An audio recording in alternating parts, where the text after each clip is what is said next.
ए पैगंबर, जिसे अल्लाह ने तुम्हारे लिए हलाल किया है, उसे तुम अपनी बीवियों को खुश करने के लिए अपने ऊपर क्यों हराम करते हो?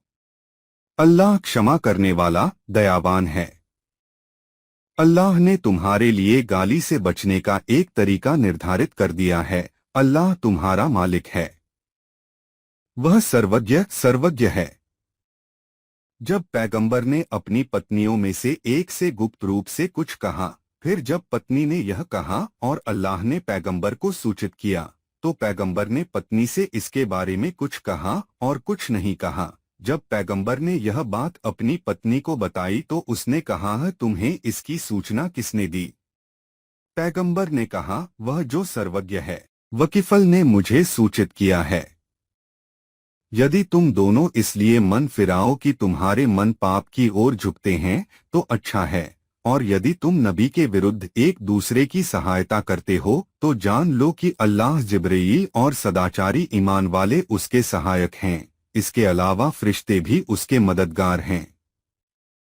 यदि पैगंबर आप सभी को छोड़ देते हैं, तो शायद उनका भगवान उन्हें आपसे बेहतर पत्नियों से बदल देगा, जो आज्ञाकारी, विश्वास करने वाली, प्रार्थना करने वाली, पश्चाताप करने वाली, पूजा करने वाली, उपवास करने वाली, कुंवारी होंगी।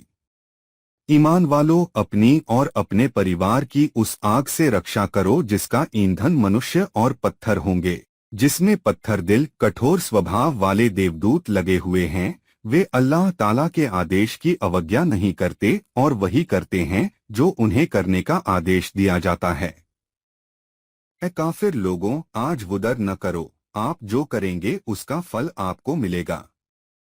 विश्वासियों, अल्लाह ताला से तौबा करना, सच्ची तौबा करना, आशा है कि आपका रब आपके बुरे कर्मों को क्षमा कर देगा और आपको स्वर्ग में प्रवेश देगा जिसके नीचे नदियां बहती हैं। उस दिन अल्लाह पैगंबर और उनके ईमान वाले साथियों को अपमानित नहीं करेगा। उनका प्रकाश उनके सामने और उनके दाहिनी ओर फैलेगा। वे कहेंगे, हे हमारे पालनहार, हमें प्रकाश से भर दे और हमें क्षमा कर दे।